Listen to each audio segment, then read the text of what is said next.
अस्सलाम वालेकुम जी। हम कम्पैक्ट बैच का लेक्चर नंबर 3 आज का हमारा। इसमें हम इंशाल्लाह आज का जो हमारा एजेंडा है चैप्टर नंबर 3 डेवलप करेंगे, इसको कंप्लीट करेंगे और उसके बाद फिर चैप्टर नंबर 3 के कॉन्सेप्ट रिव्यू एमसीक्यूज हम डिस्कस करेंगे।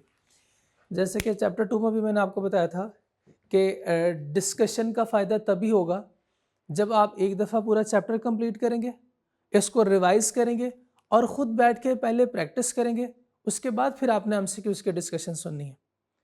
तो पहले हम ये टॉपिक तो आज से कंप्लीट कर लेते हैं, उसके बाद फिर आप एमसीक्यूज की तरफ जाने से पहले आपने इसको अच्छे से प्रिपेयर करना है, देन आपने एमसीक्यूज के डिस्कशन सुननी है।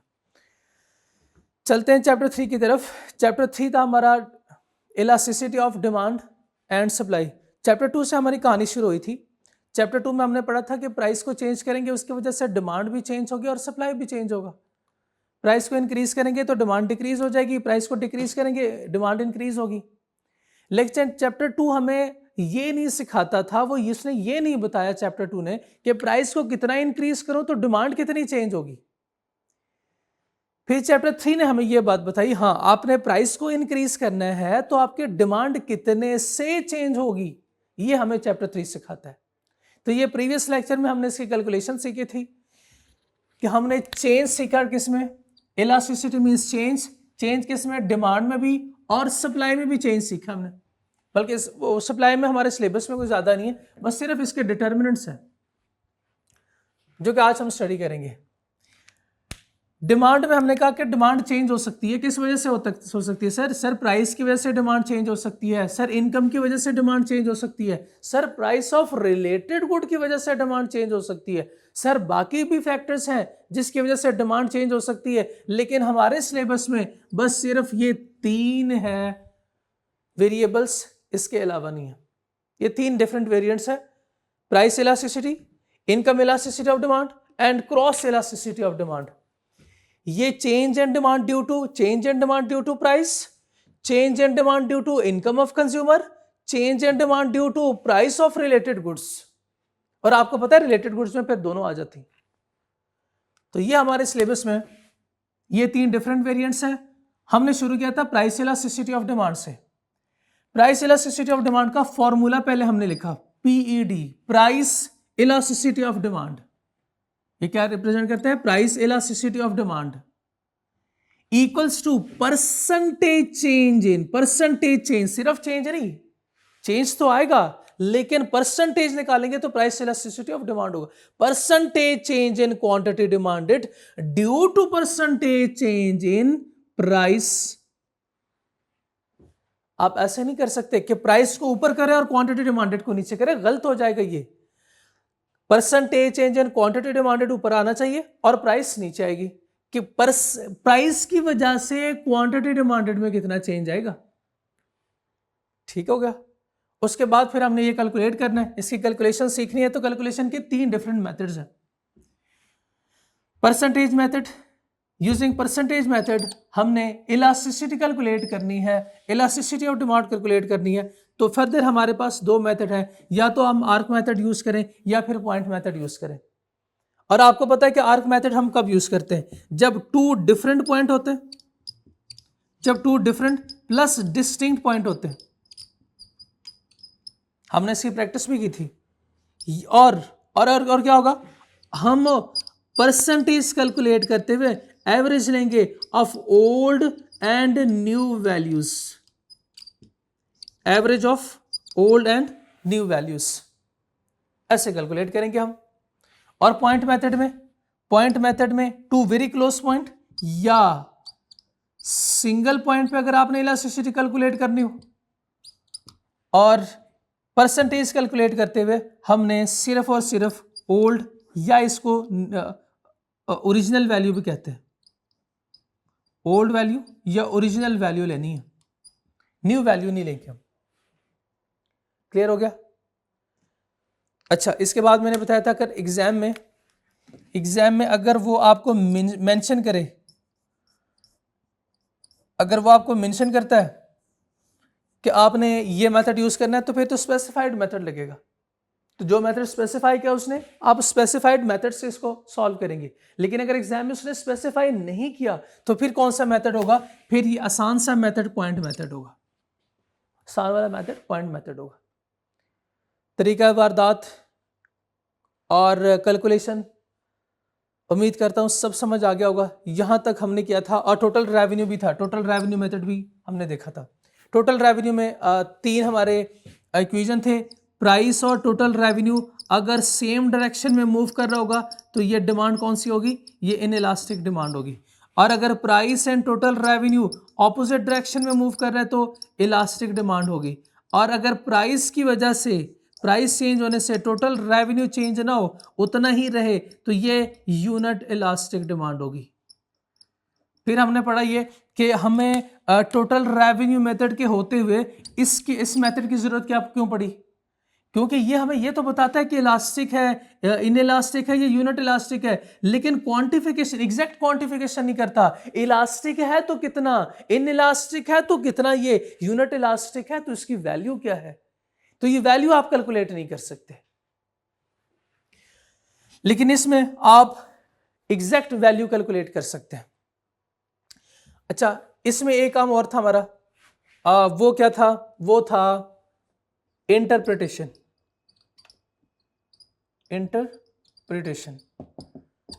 इंटरप्रिटेशन में अगर नंबर इक्वल्स टू 1 है तो इलास्टिक, ये पीएडी आपने कैलकुलेट किया, पीएडी इक्वल्स टू 1 है तो आपको पता है इलास्टिक डिमांड, जो कि हमने types of elasticity of demand में पढ़ा था। अगर ये ग्रेटर देन 1 है तो इलास्टिक, लेस देन 1 है तो इनइलास्टिक। ये है यूनिट इलास्टिक, ये इलास्टिक, इनइलास्टिक, ये 0 है तो परफेक्टली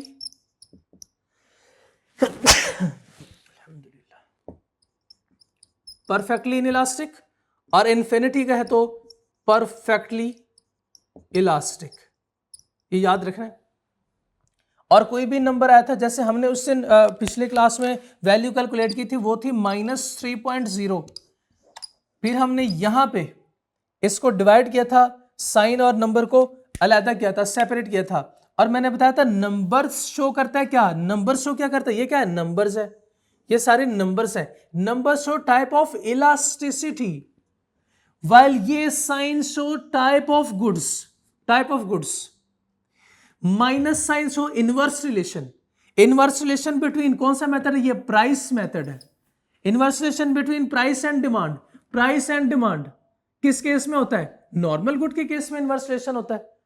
अगर पॉजिटिव हो तो गिवन गुड होगा, यानी प्राइस बढ़ रही है, डिमांड भी बढ़ रही है, तो इसका मतलब यह है कि पॉजिटिव साइन है, दोनों सेम डायरेक्शन में मूव कर रहे हैं, यानी डायरेक्ट रिलेशन है। ठीक है, क्लियर हो गया? Minus sign shows inverse relation, और इनवर्स रिलेशन किस केस में होता है? नॉर्मल गुड्स के केस में। और plus sign shows direct relation किस केस में होता है? अगर ये गुड्स क्या हो? गिवन गुड्स हो, तो पॉजिटिव साइन होता है ना गिवन गुड के केस में, तो ये पॉजिटिव साइन। यहां तक उम्मीद करता हूं क्लियर हो गया होगा। सर हमारा डिवाइस हो गया। आखिरी हमारा एक मेथड रहता है ज्योमेट्रिक मेथड। बहुत आसान ये मेथड, बहुत आसान एक मेथड है ज्योमेट्रिक मेथड। इसका इस्तेमाल बहुत कम है, इसका इस्तेमाल भी कम है, लेकिन हम इसको समझते हैं, हमारे सिलेबस में जाहिर है, तो हम इसको पढ़ेंगे तो जरूर। ज्योमेट्रिक मेथड, ज्योमेट्रिक मेथड क्या है सर?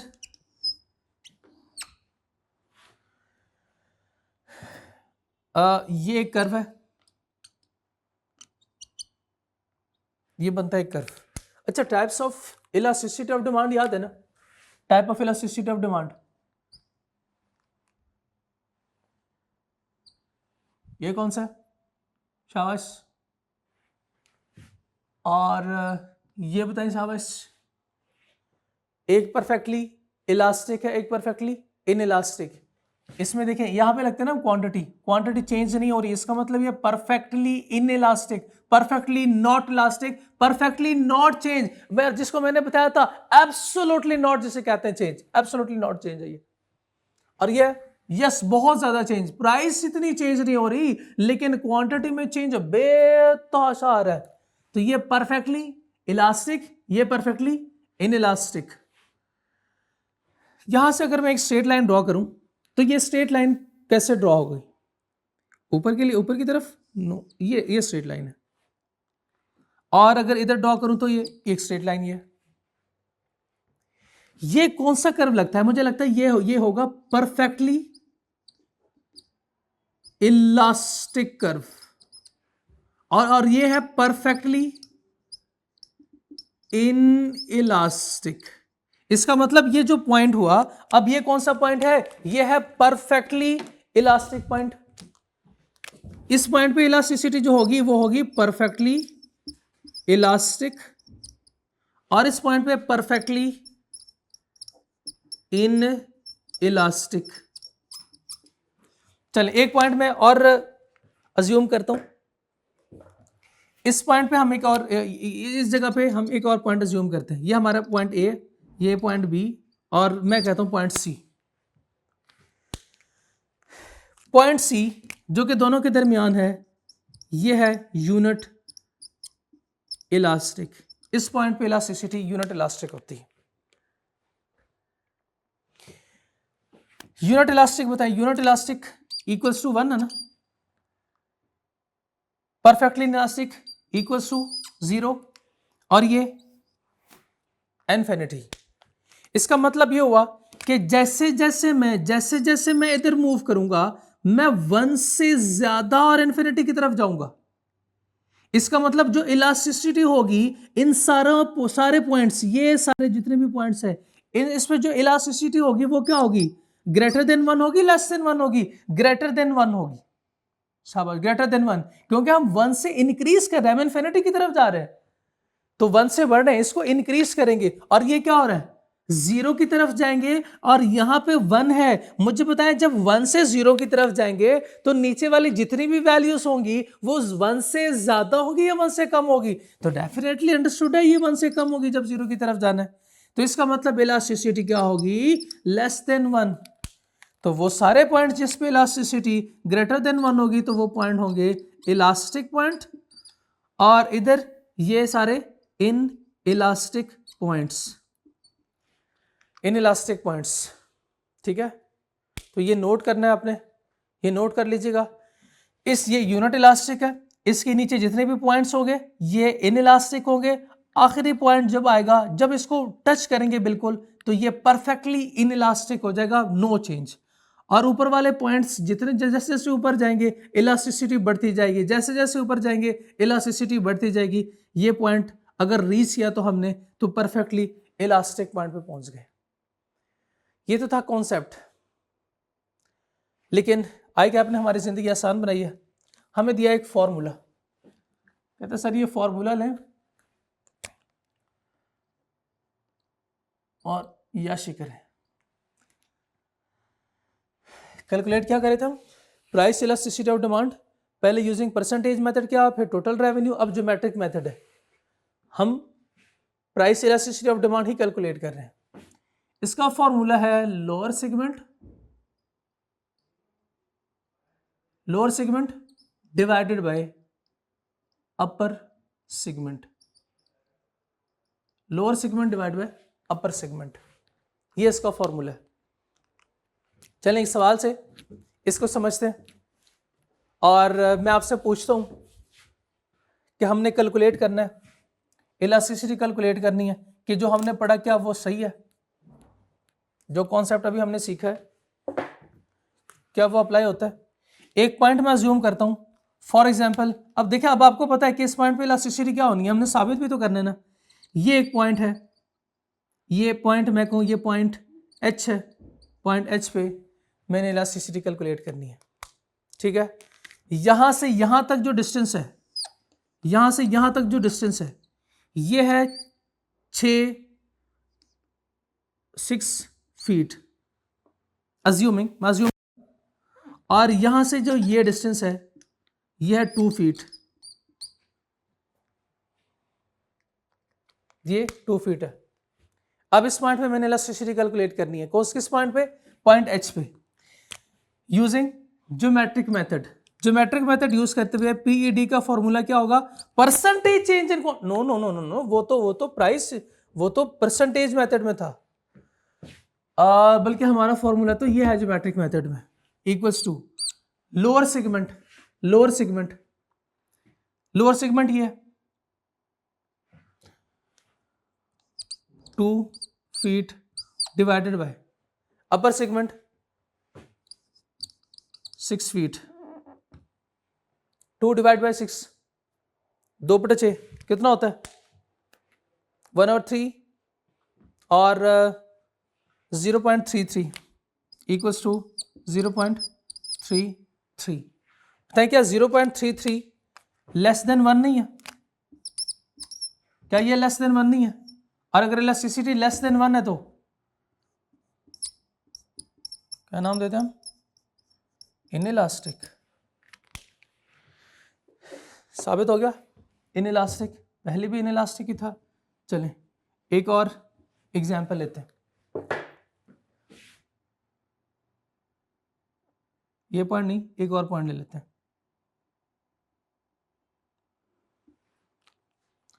फॉर एग्जांपल इस पॉइंट पे हमने इलास्टिसिटी कैलकुलेट करनी, ये है हमारा पॉइंट के। पॉइंट के पे हमने इलास्टिसिटी कैलकुलेट करनी है, हमें नहीं पता यहाँ पे डिमांड क्या है, इलास्टिक है इनइलास्टिक है, तो हमें इलास्टिसिटी कैलकुलेट करनी है। और यहाँ से जो यहाँ तक डिस्टेंस है ये है 1 मीटर, और ये जो डिस्टेंस है ये है 10 मीटर। चलो मैं 2 कर लेता हूँ, 2 मीटर और ये 10 मीटर। चलें एक बेसिकली जो स्टूडेंट गलती करते हैं इस सवाल में, पहले मैं वो गलती करूंगा, उसके बाद फिर इसको ठीक करूंगा ताकि वो गलती आप ना करें। चलें लोअर सेगमेंट बताएं, लोअर पोर्शन है ना, lower segment divide by upper segment, lower portion divide by upper portion. Lower portion बताएं, लोअर पोर्शन जो है वो 2 मीटर है, 2 metre lower segment divided by 10 metre upper segment, 10 metre equals to 1/5 equals to 0.1 जो कि less than 1 है। Less than 1 है तो इनइलास्टिक, लेस देन 1 है तो इनइलास्टिक, बिल्कुल ठीक है। लेकिन सर इससे पहले तो आपने बताया कि ये जो सारे पॉइंट्स है इस पे इलास्टिसिटी डिमांड क्या होगी हमारी? इलास्टिक। तो ये इनइलास्टिक कैसे आ गया? हाँ मैंने एक गलती की है, एक गलती की है मैंने। क्या किया मैंने लोअर पोर्शन को 2 मीटर लिया है। अमाउंट में लोअर नहीं, अमाउंट में लोअर नहीं होता, लोअर यह है कि नीचे वाला पोर्शन। तो नीचे वाला पोर्शन 2 मीटर है या 10 मीटर है? नीचे वाला तो 10 है, तो ऊपर मैं क्या लिखूंगा? 10 लिखूंगा, और नीचे क्या लिखूंगा मैं? 2। अपर पोर्शन तो ये है ना, इस पॉइंट के नीचे वाला पोर्शन, इस पॉइंट के ऊपर वाला पोर्शन। 10 डिवाइडेड बाय 2 करूंगा तो ये क्या बनेगा? 5। अब बताएं शाबाश, 5 क्या 1 से ग्रेटर नहीं है? अगर 5 1 से ज्यादा है तो बताएं डिमांड क्या होगी? Elastic demand. क्लियर हो गया? इलास्टिक डिमांड होगी। तो ये गलती आपने नहीं करनी।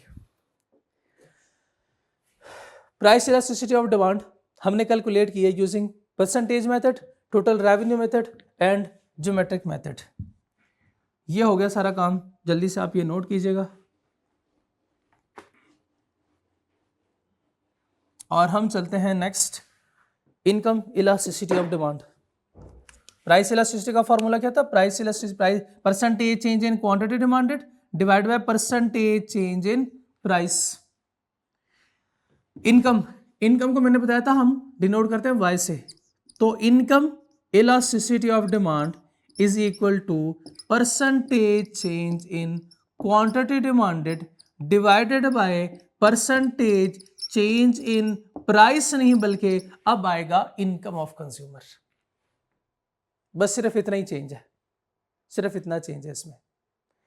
बाकी तरीका वारदात भी सेम यही, सारे कैलकुलेशन भी यही, बस प्राइस की जगह पे क्या आ जाएगा? इनकम आ जाएगा।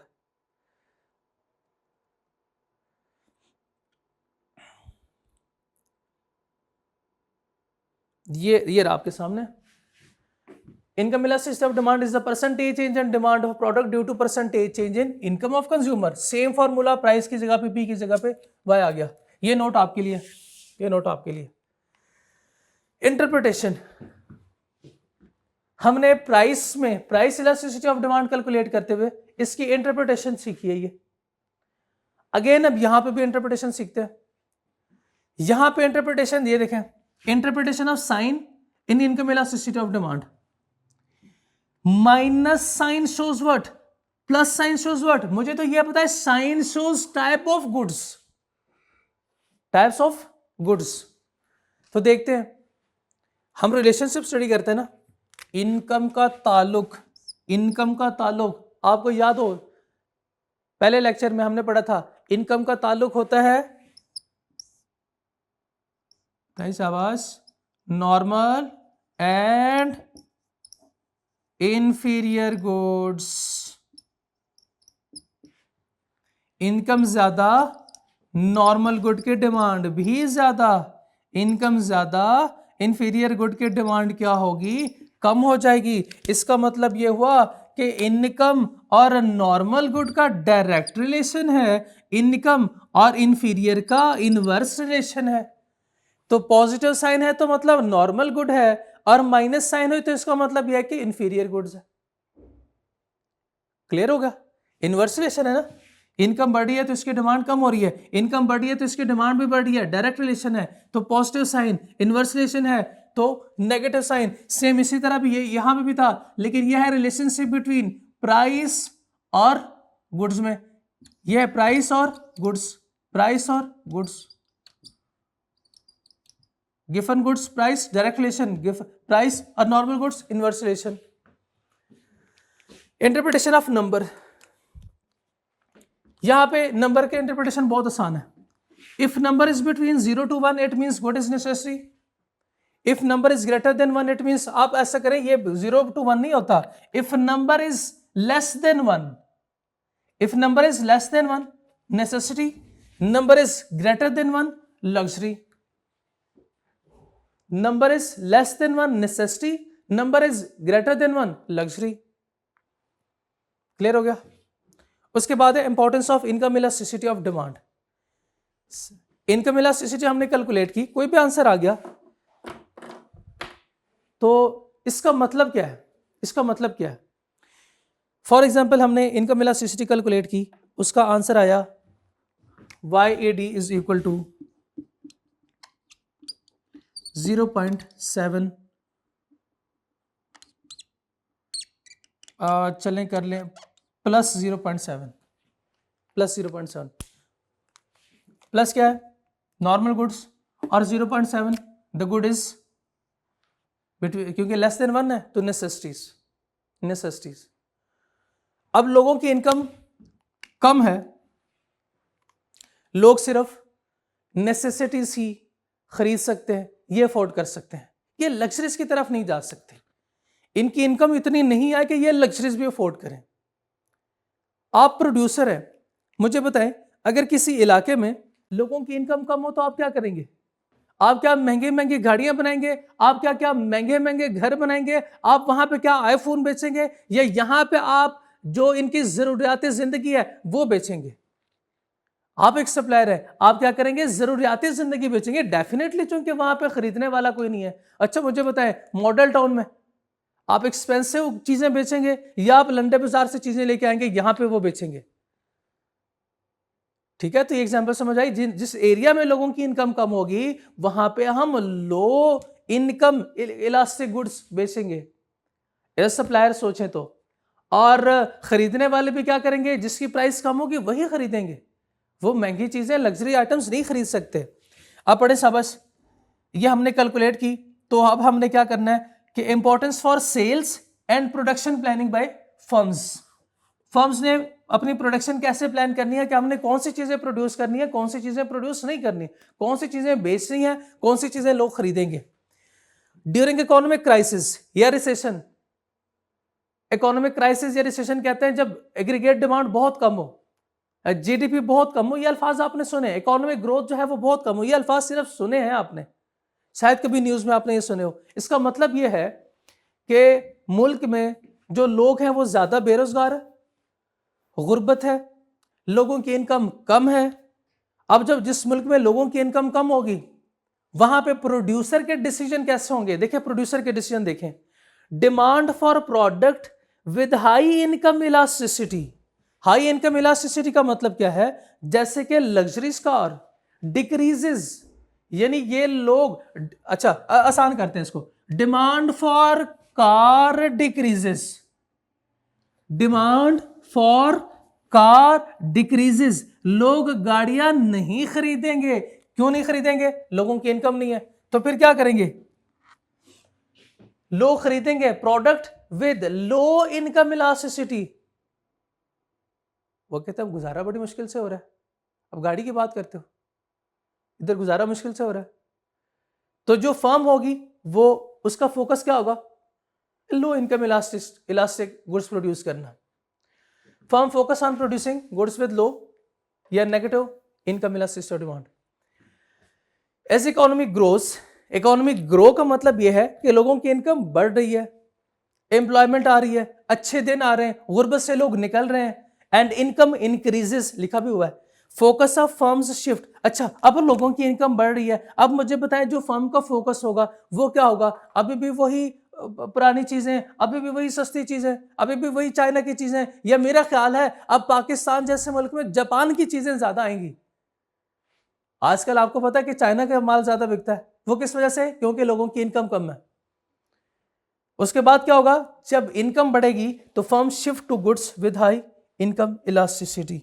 अब आप लिख सकते हैं कि लोग अब गाड़ियां खरीदेंगे जब इनकी इनकम बढ़ेगी। तो clear income elasticity of demand भी।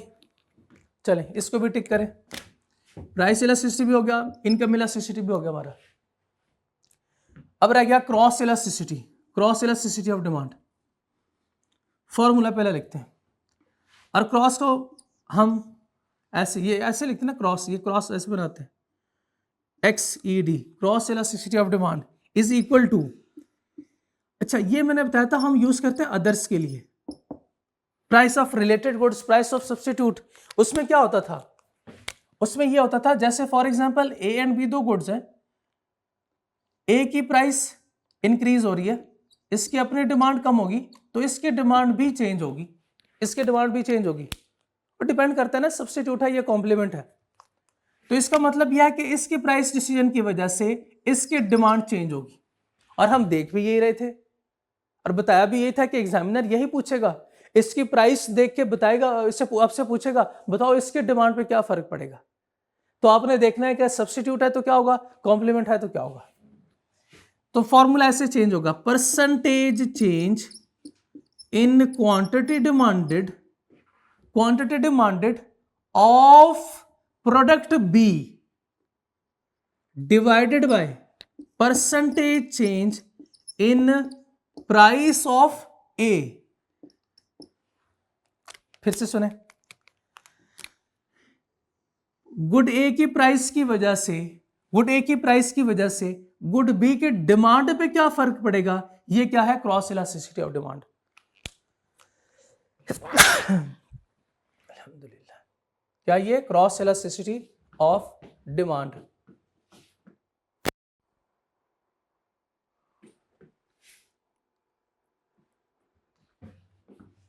बस इतना ही हमारे सिलेबस में, इसके बाद interpretation. Interpretation of sign in cross elasticity of demand. If sign is negative, minus. अच्छा मुझे बताएं, अगर ये दोनों गुड्स जो है ये सब्स्टिट्यूट है, जैसे फॉर एग्जांपल ये कोक है और ये पेप्सी है, कोक की प्राइस बढ़ेगी तो कोक की अपनी डिमांड कम हो जाएगी। जो सब्स्टिट्यूट प्रोडक्ट है पेप्सी, इसकी डिमांड बढ़ जाएगी।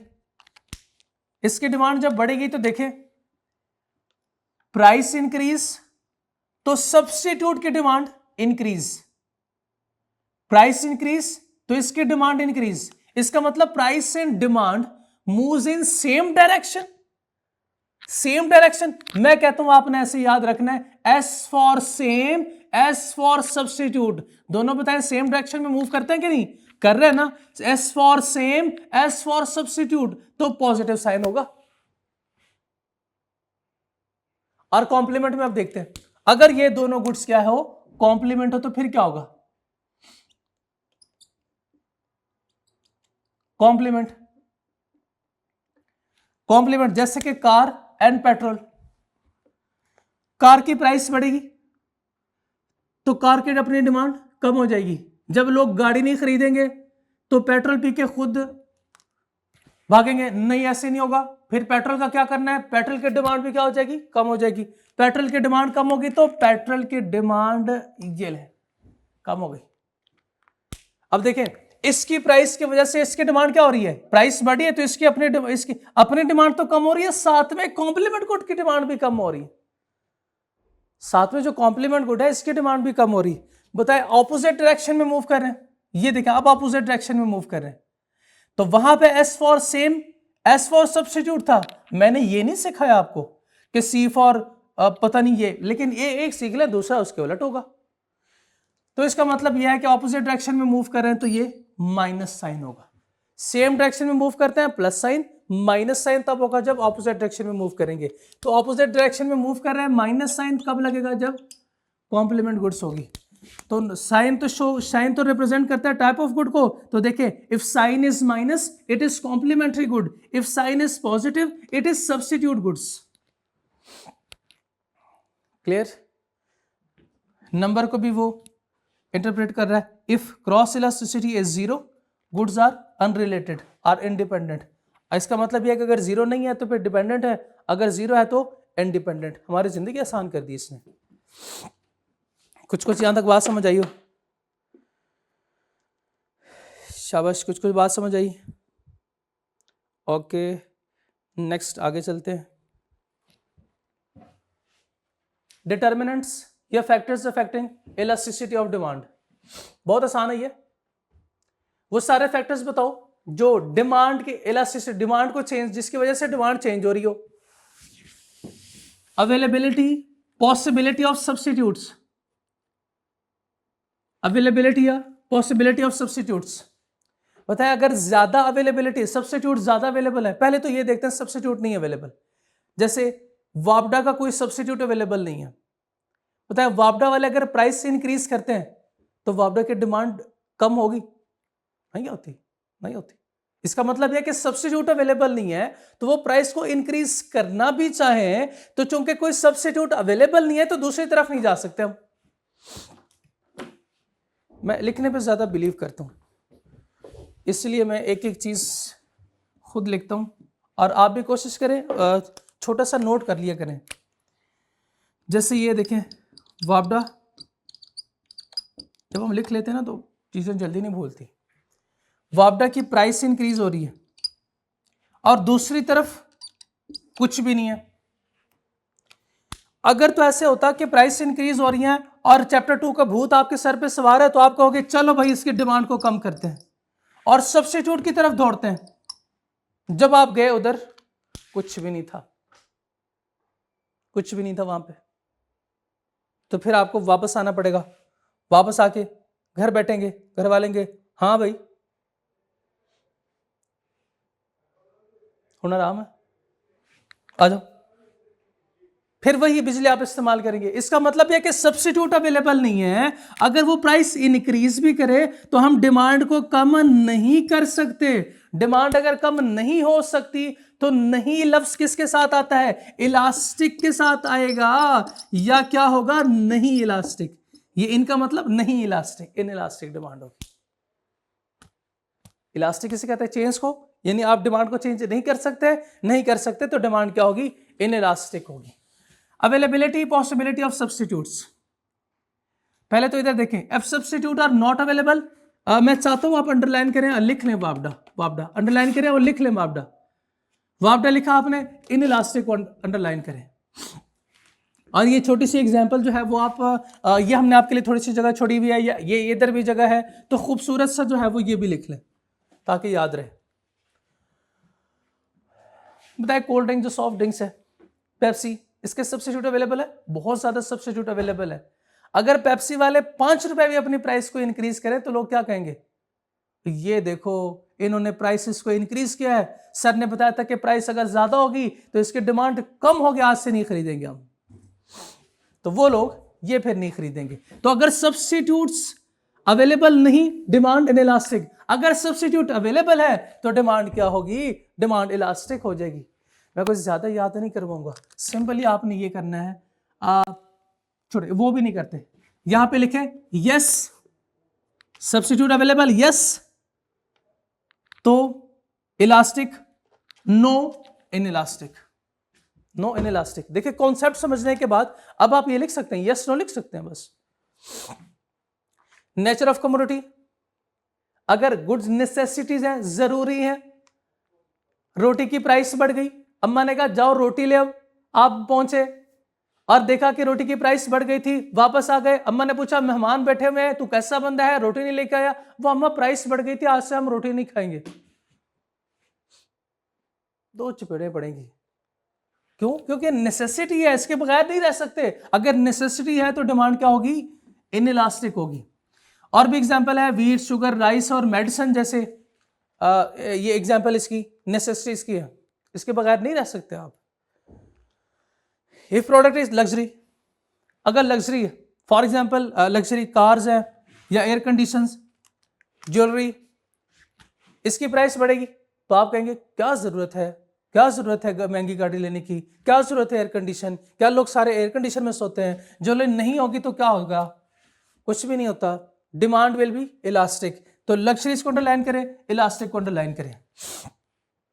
कंज्यूमर लॉयल्टी, हैबिट और ब्रांड लॉयल्टी, जैसे आईफोन वालों से अगर आप पूछे तो वो कहेंगे आईफोन बहुत जरूरी है, आईफोन बहुत जरूरी है, और एक गुर्दा नहीं होगा उनका, लेकिन आईफोन बहुत जरूरी है। कहते हैं गुर्दे के बगैर, तो एक गुर्दे के बगैर इंसान रह सकता है पर आईफोन के बगैर नहीं रह सकता। अगर स्ट्रॉन्ग कंज्यूमर लॉयल्टी है तो डिमांड क्या होगी, इनइलास्टिक, और अगर नहीं है तो इलास्टिक, यानी आप अपनी हैबिट को चेंज कर सकते हैं। सिगरेट वाले कहते हैं कि हम जल्दी इस हैबिट को चेंज नहीं कर सकते, इसका मतलब यह है कि उनके लिए ये क्या है, उनके लिए इनइलास्टिक है। टाइम पीरियड शॉर्ट रन और लॉन्ग रन में क्लासिफाई करते हैं हम। शॉर्ट रन में आप अपनी हैबिट्स को भी चेंज नहीं कर सकते, हैबिट पे आ गया, ये भी आ गया। In long run demand is elastic, short run demand is inelastic. इसकी एग्जांपल सुने,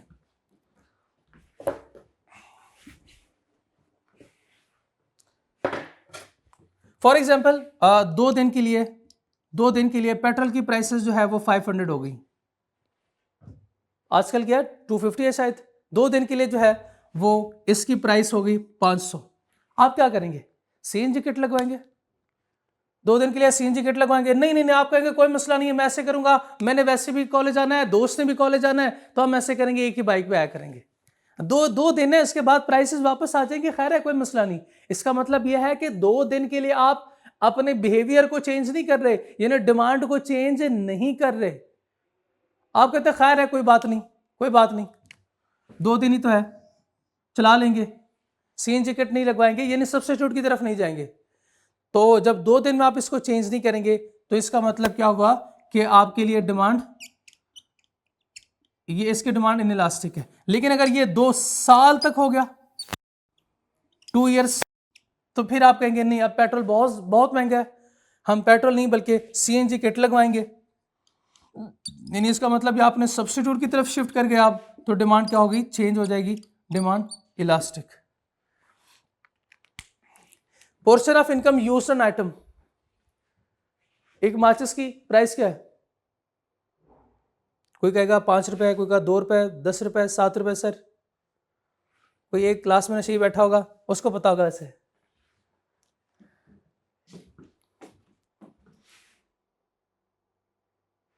पोर्शन ऑफ इनकम, हाँ वो एक ऐसी चीज है जैसे नमक है, जैसे मैच बॉक्स है, वो एक ऐसी चीज है जिसपे हमारी इनकम का बहुत थोड़ा सा हिस्सा खर्च होता है, और ये चलता भी, यही प्रोडक्ट जो है वो पूरा महीना चलता है। फिर अगर स्मॉल पोर्शन खर्च हो रहा है, उसकी प्राइस में थोड़ा सा चेंज आ गया, हम कहेंगे खैर है कोई बात नहीं, कोई बात नहीं।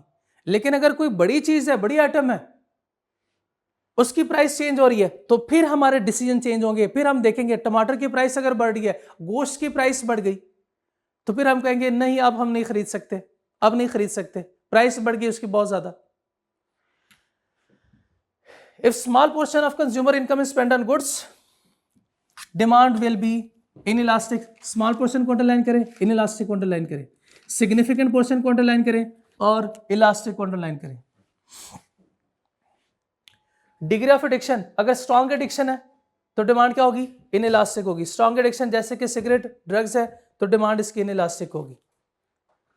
प्राइस ऑफ कॉम्प्लीमेंट्री गुड्स, ये एक लाइन है जो आपने पूरे किताब में आपने ये एक लाइन और एक दूसरी लाइन होगी, ये दो लाइनें आपने रट्टा लगाना है इसका और ये याद करनी है। इसके अलावा कोई मैं आपको लाइन पूरी याद नहीं करवाऊंगा, ठीक है? तो कितने फैक्टर्स हो गए, कितने डिटरमिनेंट्स हो गए? अवेलेबिलिटी ऑफ सब्स्टिट्यूट्स, उसके बाद nature of commodity, consumer loyalty, time period, portion of income used on item, price of complementary goods and degree of addiction. ये कौन से डिटरमिनेंट्स है? Affecting elasticity of demand, elasticity of demand. अब कुछ factors हैं जो इफेक्ट करेंगे, यानी डिटरमिनेंट्स, वो डिटरमिनेंट्स जो इफेक्ट करेंगे इलास्टिसिटी ऑफ सप्लाई को।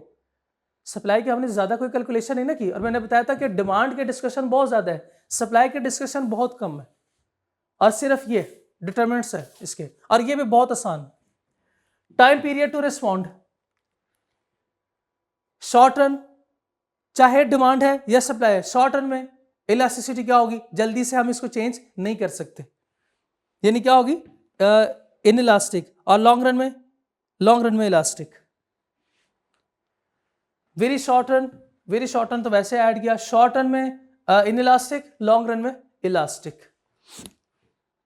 ये शॉर्ट रन और लॉन्ग रन, ये कर्व है इलास्टिसिटी के डिफरेंट, छोड़े इसको। अवेलेबिलिटी ऑफ स्टॉक, अच्छा इसकी एग्जांपल एक सुने, फिर अवेलेबिलिटी ऑफ स्टॉक की भी एग्जांपल देखते हैं। इसकी एग्जांपल सुने, ये हम सप्लाई के पॉइंट ऑफ व्यू से देख रहे हैं कि सप्लायर जो है वो क्या सप्लाई कर सकता है शॉर्ट रन में या नहीं कर सकता, क्या लॉन्ग रन में सप्लाई कर सकता है कि नहीं कर सकता। फॉर एग्जाम्पल थोड़ी देर में अब मेरी गाड़ी जा रही है, मैं एक प्रोड्यूसर से कहता हूं जो मिठाई बनाता है, मिठाई प्रोड्यूस करता है, मैं उससे कहता हूं सर आप 10 मिनट में मुझे फ्रेश एक केक या मिठाई प्रोड्यूस कर सकते हैं। वो कहता है नहीं सर ऐसे तो नहीं हो सकता, इसमें तो 1-2 घंटे लगेंगे। तो मैंने कहा नहीं 15 मिनट में मेरी गाड़ी है, 2 घंटे कैसे? वो कहेगा इसका मतलब यह कि शॉर्ट रन में वो अपनी सप्लाई को, प्रोडक्शन को इंक्रीज नहीं कर सकता, तो इसका मतलब यह कि सप्लाई इनइलास्टिक है। अगर मैं उससे कहूं मेरे पास अभी 2 दिन है, खुला टाइम है मेरे पास, वो कहा सर कोई मसला नहीं, 2 दिन में तो बहुत सारी प्रोडक्शन हो जाएगी, हम यूज कर सकते हैं रिसोर्सेज को और हम प्रोडक्शन को इंक्रीज कर सकते हैं। अच्छा जाते जाते ना जब हमने उससे कहा कि 15 मिनट है मेरे पास, उसने कहा सर मेरे पास स्टॉक में चीजें पड़ी हुई है, आप कहें तो ये पैक कर दूं। कभी कभी ऐसे होता है ना कि आप कोई चीज ले रहे होते हैं और कहते हैं वो चीज तो अभी पूरी नहीं आई या इसमें अभी थोड़ा सा टाइम लगेगा, ये जो एग्जिस्टिंग मेरे पास मिठाई पड़ी हुई है ये पैक ना करवा दूं। इसका मतलब ये हुआ कि अगर स्टॉक में चीजें अवेलेबल है तो सप्लाई क्या वो चेंज कर सकता है, वो इंक्रीज कर सकता है। If stock are available supply will be elastic because supply can be increased if price increases. आपको पता है प्राइस सप्लाई कब इंक्रीज होगी? जब प्राइस बढ़ेगी। Ease of switching resources, resources को अगर आप इजीली स्विच कर सकते हैं तो हम सप्लाई को भी चेंज कर सकते हैं। आपको याद हो कि ना याद हो, पहला लेक्चर हमारा पेप्सी फैक्ट्री गए थे हम। पेप्सी फैक्ट्री में हमने क्या किया था, ये है पेप्सी फैक्ट्री, इधर हम बना रहे हैं पेप्सी, ये पेप्सी की प्रोडक्शन हो रही है और ये लेस की प्रोडक्शन हो रही है। इधर भी कुछ बंदे काम कर रहे थे, इधर भी कुछ बंदे काम कर रहे थे। इसकी प्राइस बढ़ गई तो हमने कहा इसकी प्राइस बढ़ गई तो इसकी सप्लाई भी बढ़ानी है। कैसे बढ़ाएं? फिर ये सारे रिसोर्सेस को इधर शिफ्ट करें। हमने रिसोर्सेस को इधर शिफ्ट किया, इसकी सप्लाई बढ़ गई थी। अगर ये रिसोर्सेज जो है वो इसको हम इजीली स्विच कर सकते हैं, मूव कर सकते हैं, चेंज कर सकते हैं, मोबिलिटी अगर है, फिर हम इसकी सप्लाई को भी इंक्रीज कर सकते हैं. If factor of production can be switch to other production, its supply will be elastic. If factor of production can not be switch to other product, its supply will be inelastic. Clear हो गई बात. Next, spare capacity. Spare capacity आपने ये लफ्ज शायद सुना हो, spare capacity का.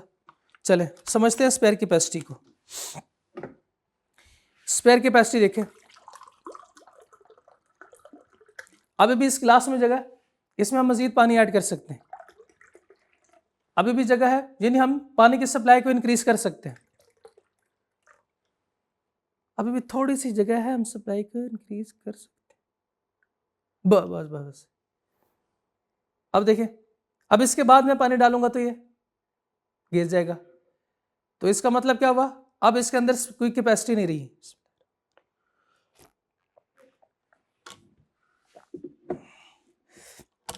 तो इसी तरह स्पेयर कैपेसिटी है, ये स्पेयर कैपेसिटी है. इसका मतलब यह है कि अगर स्पेयर कैपेसिटी मौजूद है तो आप एक रोटी और खा सकते हैं.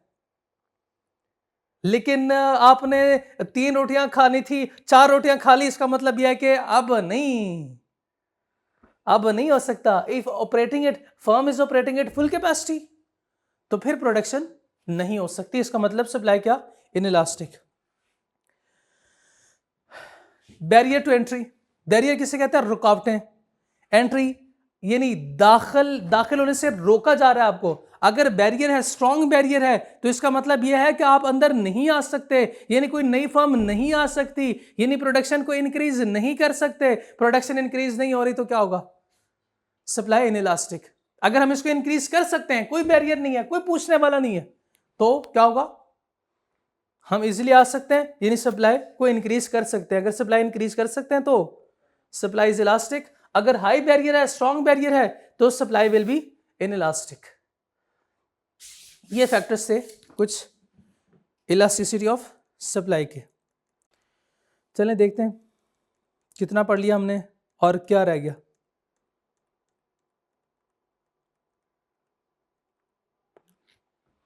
हमने पहले इलास्टिसिटी को डिफाइन किया और इसके टाइप्स पढ़ी हमने, इसको टिक करें.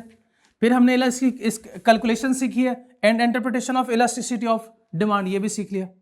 फिर हमने पढ़े डिटर्मिनेंट्स या factors affecting elasticity of demand. Income elasticity of demand आज सीखा है. क्रॉस इलास्टिसिटी ऑफ डिमांड भी सीख लिया. फिर डेफिनेशन एंड इलास्टिसिटी, कल के लेक्चर में हुआ था ये, definition and types of elasticity of supply. और आज हमने डिटर्मिनेंट्स या factors affecting elasticity of supply, ये भी स्टडी कर लिया. एक हमारा टॉपिक रह गया आखिरी, practical importance of elasticity of demand. Practically क्या इसकी क्या इंपॉर्टेंस है, इलास्टिसिटी ऑफ डिमांड की. चलिए ये भी देख लेते हैं, ये भी आसान सा टॉपिक है. ये है इंपॉर्टेंस फॉर फर्म्स. फर्म के लिए इसकी इंपॉर्टेंस क्या है, इन प्राइस डिटर्मिनेशन. फर्म ने कैसे डिटरमिन करना है कि प्राइसेस जो है वो हमें ज्यादा रखनी चाहिए, कम रखनी चाहिए. आपको याद हो कि ना याद हो, इनकम मेथड में मैंने बताया था आपको कि आप अपने दोस्त को मशवरा देते हैं कि आप अपने प्राइसेस को इंक्रीज करो, डिक्रीज करो, या प्राइसेस को सेम ही रखो, इसको ना छेड़ो. बताएं क्या पढ़ा था, क्या सीखा था. क्या अगर डिमांड क्या है, इनइलास्टिक है, अगर डिमांड इनइलास्टिक है तो आप क्या कर सकते हैं, प्राइसेस को इंक्रीज कर सकते हैं. क्योंकि जब डिमांड इनइलास्टिक होगी ना, उस वक्त आप प्राइस को इंक्रीज करेंगे तो आपके डिमांड चेंज नहीं होगी ज्यादा. If demand is inelastic, firm increases price to increase total revenue. Firm increase price to increase total revenue. देखिए यहां पे भी प्राइस के साथ इंक्रीज लिखा हुआ है, इधर टोटल रेवेन्यू के साथ इंक्रीज लिखा हुआ है. इसका मतलब क्या हुआ, price and total revenue moves in same direction, means क्या, इनइलास्टिक है. दूसरा कॉन्सेप्ट है इनइलास्टिक है, तो हमने इनइलास्टिक है ये हमें पता चल गया, हमारी जो प्रोडक्ट है उसकी डिमांड इनइलास्टिक है. अब क्या प्राइस को इंक्रीज कर सकते हैं, बिल्कुल कर सकते हैं. प्राइस ज्यादा अर्न करेंगे तो हमारा टोटल रेवेन्यू ज्यादा हो जाएगा. Clear? If demand is elastic, firm decreases price to increase total revenue. ये क्रॉस चेक हो गया. कल के लेक्चर में जो सीखा था आज क्रॉस चेक हो गया, ये नहीं हमारा, ये रिवाइज हो गया। In price determination by monopolist firm, monopolist को अंडरलाइन करें। मोनोपोलिस्ट फर्म होती है वापडा की फर्म, वापडा जैसे मोनोपोली, मोनोपोली जो एक ही फर्म हो। और प्राइस डिस्क्रिमिनेशन को भी अंडरलाइन करें और लिखें प्राइस डिस्क्रिमिनेशन। प्राइस डिस्क्रिमिनेशन कहते हैं charging different prices to different consumer for similar product, यानी एक सिमिलर प्रोडक्ट के लिए जब different consumer different prices charge करने होंगे, यह है प्राइस डिस्क्रिमिनेशन। बताए क्या वापडा फर्म, वापडा एक फर्म है ना, मोनोपोलिस्टिक फर्म है, एक ही फर्म है। वापडा प्रोड्यूस क्या करती है, बिजली, और बिजली जो है क्या इसका रेट सबके लिए सेम है? नहीं नहीं नहीं, ऐसे नहीं है। इसमें होता क्या है, कमर्शियल यूजर के लिए रेट कुछ और है और डोमेस्टिक के लिए रेट कुछ और है। तो वापडा डिफरेंट कंज्यूमर को डिफरेंट प्राइस चार्ज कर रही है, ये क्या है, price discrimination. If different consumer market have different elasticity, then firm can charge higher price in the market with inelastic demand. ऊपर वाली बात है, ऊपर वाली बात सेम वही बात कर रहे हैं।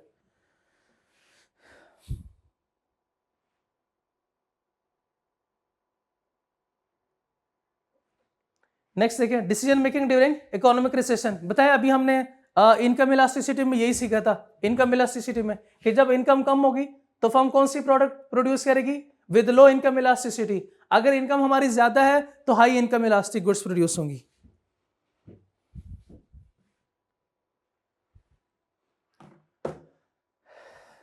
डिटर्मिनेशन ऑफ फेयर्स, ये किराए, किराए कैसे डिटरमिन होंगे बताएं शाबाश, किराए कैसे डिटरमिन होंगे भाई, जिसके डिमांड इनइलास्टिक है उस वक्त किराए ज्यादा, डिमांड इलास्टिक है तो किराए कम। फॉर एग्जाम्पल एयरवेज, आपने दुबई जाना है तो आपको पता है कि रिक्शे से तो नहीं जा सकते, इधर से जो है वो कलमा चौक से बैठेंगे, अब वो 26 नंबर बस पे तो वो पहुंचा देगी, नहीं ऐसे नहीं होगा, बाय एयर जाना पड़ेगा और वो जितने पैसे मांगे फिर हमारी मजबूरी है। और अगर आपने यहां से बरकत मार्केट जाना है और वो आपसे कहे 50,000, तो मैं तो मजाक कर रहा था, मैं तो मजाक कर रहा था, या आप उससे कहोगे क्यों आप जहाज हो, या मैं आपको जहाज लगता हूं।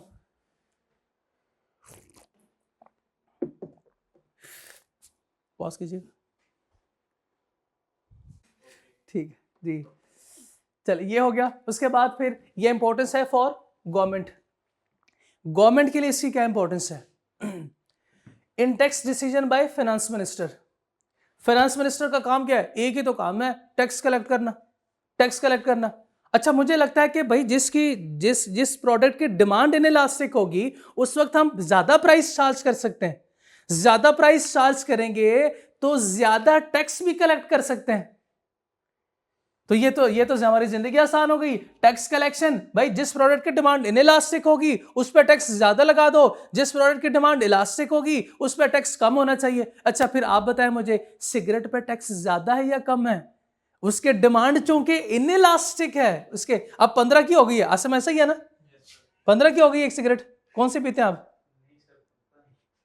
अच्छा ठीक है, इसके जो है वो प्राइस बहुत ज्यादा है चूंकि डिमांड इनइलास्टिक है। अभी हमने थोड़ी देर पहले पढ़ा है कि स्ट्रॉन्ग डिग्री ऑफ एडिक्शन है, एडिक्टेड है आप, strong degree of addiction, addiction होगी तो प्राइस ज्यादा, प्राइस ज्यादा, क्योंकि डिमांड इनइलास्टिक है तो गवर्नमेंट उस पर टैक्स भी ज्यादा चार्ज करती है, डिमांड इनइलास्टिक तो टैक्स कलेक्शन भी ज्यादा।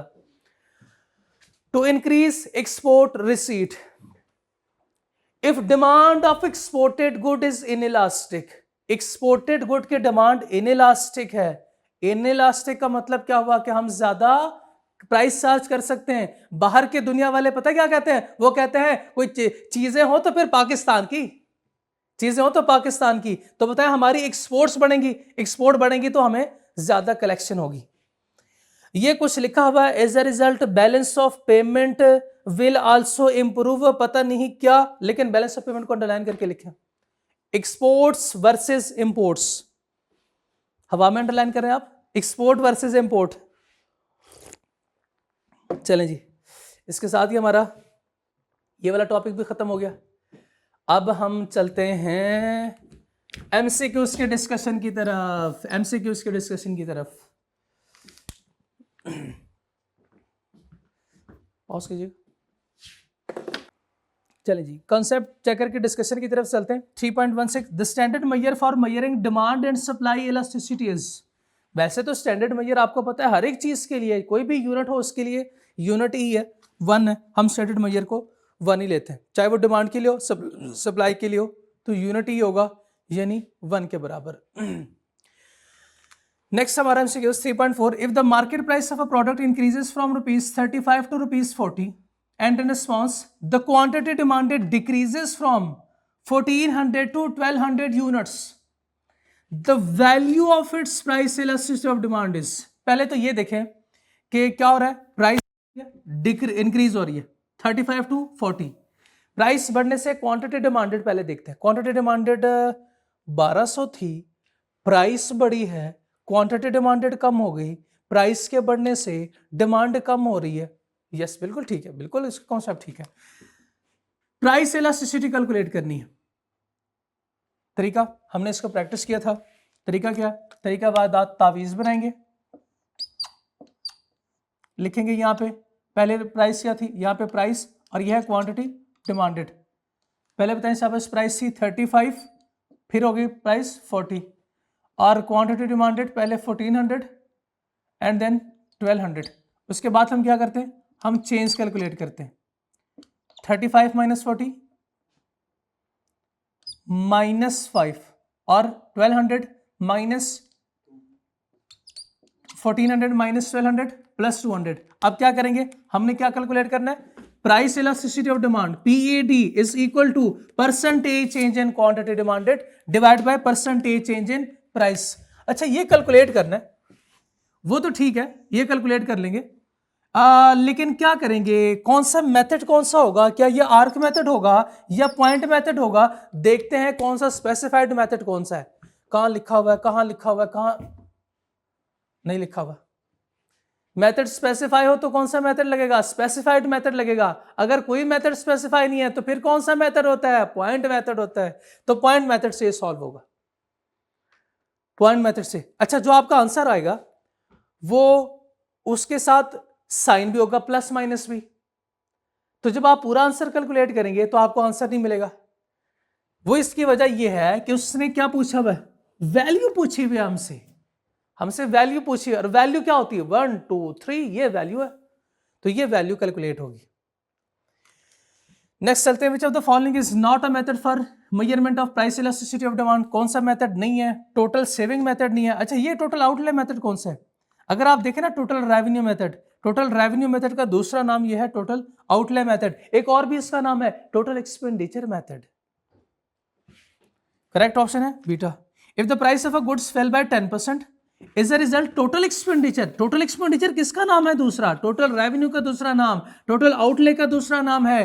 क्या हो रहा है, प्राइस फेल बाय 10%, प्राइस क्या हो रही है 10% से कम हो रही है। Total expenditure on the goods fell by 10%, total expenditure भी 10% से डिक्रीज। तो ये देखें गलत तरीका, देखें पहले प्राइस कितने से डिक्रीज, 10% से डिक्रीज, टोटल रेवेन्यू कितने परसेंट से 10% से, ये भी 10% से। तो भाई 10% कैंसिल हो जाएगा, 1 आ जाएगा, तो 1 होगा तो इलास्टिक। गलत है ये नहीं यूनिटरी इलास्टिक कर दो इसको, नहीं नहीं नहीं यूनिटरी इलास्टिक नहीं है ये तो प्राइस मेथड है ही नहीं, ये तो परसेंटेज मेथड है ही नहीं। ये मेथड कौन सा है, इसके साथ लिख लें टोटल रेवेन्यू मेथड है ये। टोटल रेवेन्यू में हम क्या करते हैं, हम तो टोटल रेवेन्यू में इक्वेशन देखते हैं, वो हमारे 3 इक्वेशन थे वो देखते हैं। अब देखते हैं इक्वेशन की मदद से इसको सॉल्व करते हैं। मैं भी लिख रहा हूं, आप भी नोट करें। Price of a good fell by 10%, price कम, price decreases, total revenue fell, total TR भी कम, यानी प्राइस भी कम और टोटल रेवेन्यू भी कम। क्या हो रहा है, price and total revenue moves in same direction. Same direction तो इनइलास्टिक, लेकिन इनइलास्टिक है ही नहीं, है बस देखने वाली आंख को नहीं चाहिए। मुझे तो कहीं पे परफेक्टली नजर नहीं आ रहा, मुझे तो इनइलास्टिक नजर आ रही है, मुझे तो लग रहा है इनइलास्टिक है ये। काट दें इसको, परफेक्टली कट गया। Next, if the demand for a good is price in elastic, price in elastic है यानी प्राइस की वजह से डिमांड चेंज नहीं हो रही. Which one of the following statement is correct? If the price of a good rises, total revenue earned by producer increases. Price भी ज्यादा, टोटल रेवेन्यू भी ज्यादा. पूछा वैसे क्या उसने, इन इलास्टिक, तो इन इलास्टिक की डेफिनेशन यही तो होती है कि price and total revenue moves in same direction. Next 3.10, a business currently sell 10,000 unit of its product per month, plans to reduce the retail price from €1 to 0.9 It knows from previous experience that the price elasticity of demand for this product is -1.5. ये -1.5 इसने क्या दिया है? Price elasticity of demand, जो कि आज से पहले, इससे पहले हम कैलकुलेट करते थे, जिससे पहले हम कैलकुलेट करते थे. इस बार इसने पीईडी खुद ही दे दिया, पीईडी खुद ही दे दिया. तो हम क्या करेंगे, हमसे वो रिक्वायर क्या कर रहा है? Assuming no other change the sales which the business can now expected will be. वो डिमांड आपसे पूछ रहे हैं कि बताओ प्राइसेस को चेंज करने के बाद जो एक्सपेक्टेड डिमांड में चेंज आएगा वो कितना होगा. अब इसके लिए मैंने आपको बताया था कि हर एक सवाल के लिए हमारा ये तावीज काम आएगा, लेकिन एक सवाल ऐसे हैं, एक तरह के सवाल तो वो किस्म है जिसमें ये हमारे किसी काम नहीं आएगा. तो हम क्या करेंगे, सीधा तरीका, PED is equal to percentage change in quantity demanded divide by percentage change in price. हमारे पास प्राइस गिवन है, मेथड कौन सा, क्या इसने स्पेसिफाई किया? कोई स्पेसिफाई नहीं किया, तो पॉइंट मेथड. हम पहले ये कैलकुलेट करेंगे क्योंकि हम कैलकुलेट कर सकते हैं. पॉइंट मेथड से शाबाश कैलकुलेट करें. ओरिजिनल वैल्यू या ओल्ड वैल्यू 1 है, 1 आएगा नीचे. चेंज कितना है, percentage change 1 to 0.9, sorry 1 to 0.9 तक है, तो चेंज कितना इसमें 10% का, 10% का चेंज आया, इधर आ जाएगा 10%.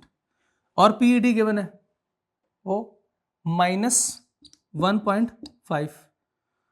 PED is equal to -1.5 equals to, ये हमें नहीं पता, ये हमें पता है 10%. इन दोनों को मल्टीप्लाई करेंगे, क्रॉस मल्टीप्लाई, तो S is equal to -15%. Price क्या हो रही थी, कम हो रही थी, प्राइस कम, तो आंसर आया माइनस. इन्वर्सलेशन है, डिमांड क्या होगी, बढ़ेगी, कितने से, 15% से, 15% से. ओरिजिनल डिमांड बताएं साहब, क्वांटिटी डिमांडेड 10,000. अब 15% से इसको इंक्रीज करते हैं. पहले डिमांड 10 है, अब 10 का 15% और ये बनेगा 15,000. 1 लाख है पहले, 10,000, 1500, ये 1500 और, तो पहले डिमांड ये थी प्लस एडिशनल डिमांड ये, टोटल 11,500. ठीक है, तो ये सवाल जो है वो ऐसे सॉल्व होंगे, ये इस तावीज से नहीं होने सॉल्व, ये डायरेक्ट हम सॉल्व करेंगे. नेक्स्ट क्वेश्चन की तरफ चलते हैं. If the demand for good is price elastic, अगर ये डिमांड क्या है, demand for a good is price elastic, यानी प्राइस इलास्टिक का मतलब ये हुआ कि प्राइस के चेंज होने से डिमांड चेंज होगी. ओके, अब प्राइस को कम करेंगे तो क्या होगा, प्राइस को कम करेंगे तो डिमांड बढ़ेगी, डिमांड बढ़ेगी तो राइज इन सेल. चलो 1 करेक्ट है. अब हम देख रहे, ओ 1 तो कहीं है ही नहीं, तो इसका मतलब यह है दो ऑप्शन करेक्ट होंगे. राइज इन सेल है तो फॉल नहीं हो सकता. इलास्टिक है, fall in price will, fall in price will. Rise in total expenditure, total expenditure यानी टोटल रेवेन्यू. प्राइस इलास्टिक है ना, इलास्टिक में क्या होता है, price and total revenue moves in opposite direction. अगर ये फॉल है तो ये क्या होना चाहिए, rise in total expenditure of the good. यानी इसका मतलब 1 and 3 करेक्ट है, तो ये ऑप्शन है 1 and 3. Price elasticity coefficient of 0.2 implies that percentage change in quantity for 5% change in price. ये 5% को अंडरलाइन करें और लिख लें परसेंटेज चेंज इन प्राइस. ये क्या है, price elasticity coefficient PED is equal to 0.2। बताओ percentage change in quantity, percentage change in quantity कैसे कैलकुलेट करेंगे? सेम वही तरीका है वारदात, PED is equal to 0.5 0.2 given है, हमें नहीं पता, और ये है 5%, मल्टीप्लाई करेंगे x इज इक्वल टू 1।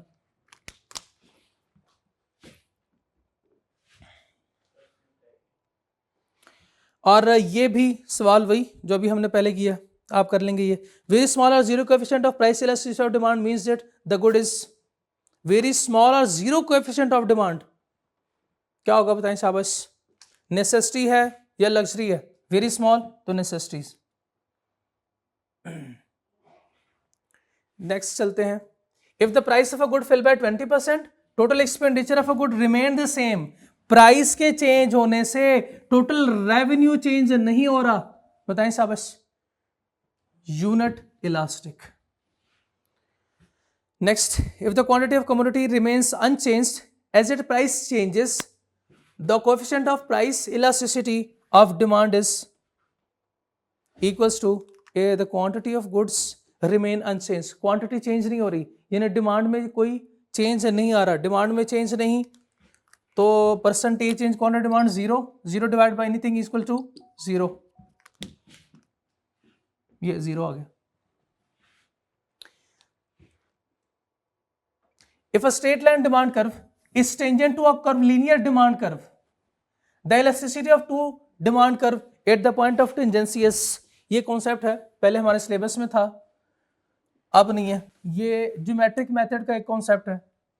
वहां पे तो हमने जो कर्व देखा था वो स्ट्रेट लाइन था, वो कहता है अगर स्ट्रेट लाइन ना हो,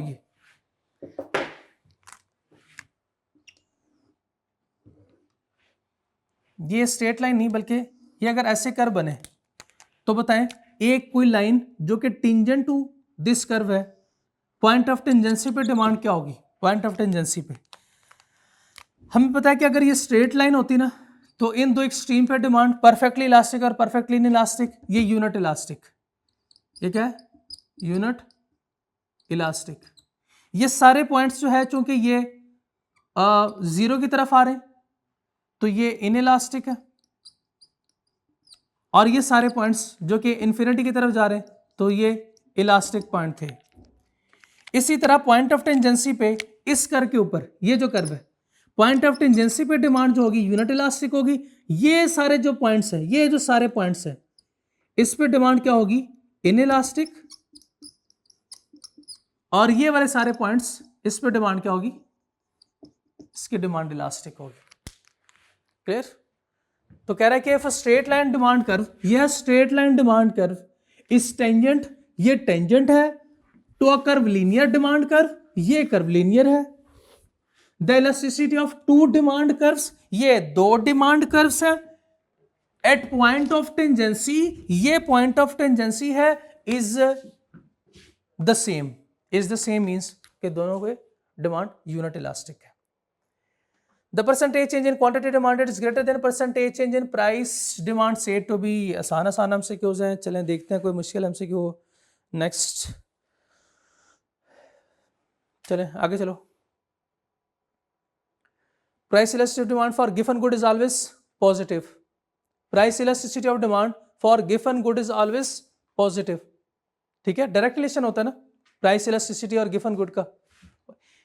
ओके नेक्स्ट देखें, if price of a product, जो आप गलती करते हैं ना स्टूडेंट, वो परसेंटेजेस देख के डिवाइड करना शुरू कर देते हैं। देखिए प्राइस 5% से कम हो रही है, total expenditure on good fell by 10%, price and total revenue, ये नहीं देखेंगे कि प्राइस में चेंज 5% है, इधर चेंज 10% है, इसका मतलब यह है कि प्राइस में चेंज कम है, डिमांड में चेंज ज्यादा है, तो डिमांड में जब चेंज ज्यादा होती है तो हम कहते हैं इलास्टिक। नहीं नहीं नहीं, ये मेथड देखें ना पहले, मेथड कौन सा है? ये टोटल रेवेन्यू मेथड है। Price fell by 5%, total expenditure, total revenue, total outlay fell by 10%। मैं तो 10% देखता ही नहीं हूं, मैं कहता हूं total revenue decreases, price decreases, price and total revenue moves in same direction, तो इनइलास्टिक। नेक्स्ट आगे चलें। Which of the following product is likely to have the lowest price elasticity of demand. आपने देखना यह है कि किसकी लोवेस्ट होगी, तो मेरा ख्याल है साल्ट जो है इसकी लोवेस्ट प्राइस इलास्टिसिटी होगी। Production and employment in which of the following industry would be least affected by recession, यानी जब लोगों की इनकम कम होगी तो मुझे बताएं कि इंडस्ट्री में कौन से नीचे दिए गए फैक्टर्स में कौन सा जो है वो कम इफेक्ट होगा, कौन सा फैक्टर, तो मेरा ख्याल है शुगर, क्योंकि ये नेसेसिटीज है, बाकी लग्जरीज है। Main determinant of elasticity of demand is all of the above है।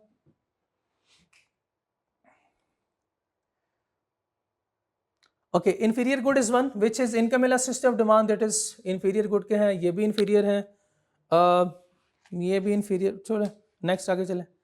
देखिए ये मैं इसलिए नहीं करवा रहा कि ये बहुत आसान एमसीक्यूज है, इसमें मैं आपका टाइम ज़ाया नहीं करना चाह रहा। मैं चाहता हूँ कि लेक्चर की ड्यूरेशन कम हो और जो भी आपको मिले वो उससे इम्प्रूवमेंट आए, टाइम हमारा ज़ाया ना हो। If two commodities purchased both increases or decreases when the price of one change, the cross elasticity of demand, यही बहुत अच्छा है, ये बहुत अच्छा एमसीक्यू है, ये मैं जरूर डिस्कस करूंगा। टू गुड्स है, फॉर एग्जांपल गुड ए और good B. If the amount of two commodity purchased both increases और डिक्रीजेस, अमाउंट किसे कहते हैं, डिमांड को, डिमांड इंक्रीजेस, बोथ इंक्रीजेस या decreases, when the price of one changes, एक के प्राइस को मैं चेंज कर रहा हूं, एक की प्राइस को चेंज कर रहा हूं, पहले मैंने ये लिखा लेकिन मैं अभी चेंज कर, देखें इंक्रीज के साथ देखते हैं, इंक्रीज के साथ ये प्राइस देखते हैं, प्राइस ज्यादा तो इसके डिमांड कम, लेकिन मैं इसके डिमांड को इंक्रीज नहीं कर सकता, उसने खुद कहा है कि डिमांड दोनों की साइमल्टेनियसली इंक्रीज या डिक्रीज होनी चाहिए। बताएं the cross elasticity of demand between them is, पहले तो मुझे ये बताएं कि क्या ये सेम डायरेक्शन में मूव कर रहे हैं, सेम डायरेक्शन में नहीं, ये ऑपोजिट डायरेक्शन में है, इसका मतलब यह है कि माइनस साइन आएगा। माइनस साइन किस केस में आता है, कॉम्प्लीमेंट के केस में, कॉम्प्लीमेंट के केस में तो नेगेटिव। इसका मतलब यह है कि जो गुड्स हैं वो कॉम्प्लीमेंट होंगे तो नेगेटिव। यहां से भी पता चल जाता है ना, टू कमोडिटीज जो है वो बोथ इंक्रीज या डिक्रीज मीन दोनों सेम डायरेक्शन में मूव कर रहे हैं। The cross elasticity of demand for complement good is always negative. Next आगे, the price elasticity of supply means that change in supply divided by price, नहीं ये तो डेफिनेशन ही थी प्राइस इलास्टिसिटी ऑफ सप्लाई की। Responsive quantity to change in price, yes ये definition है। आगे चलें, which of the following statement about the elasticity of supply is not true, is not true, it tends to be vary with time, yes price के time के साथ elasticity change होती है, short run में inelastic है और long run में elastic. It is a measure of responsiveness of supply to change in price, ये भी ठीक है। It is a measure of change in supply due to greater efficiency, efficiency की वजह से नहीं, एफिशिएंसी की वजह से नहीं। It's tend to be higher for manufactured goods than for primary products, ये भी बिल्कुल ठीक है। बाकी भी आप अटेम्प्ट कीजिएगा, मेरा ख्याल है इसमें भी कोई मसला नहीं है, इधर भी कोई मसला नहीं। आगे चलें देखते हैं, बस हमारे ये कंप्लीट हो गए जी। तो उम्मीद करता हूँ ये इसके डिस्कशन का भी फ़ायदा हुआ होगा। देखिए एमसीक्यूज़ के डिस्कशन ये इसका फ़ायदा तब होगा जब आप खुद से प्रैक्टिस करेंगे, और फिर भी अगर कोई कन्फ्यूजन हो तो व्हाट्सएप ग्रुप तो है ही, आप उसमें पूछ सकते हैं। ठीक है, चैप्टर 3 हमारा यहाँ पे फाइनल होता है। अब नेक्स्ट जो पार्ट है उसमें फिर हम चैप्टर 4 शुरू करेंगे। इसका लेक्चर यहाँ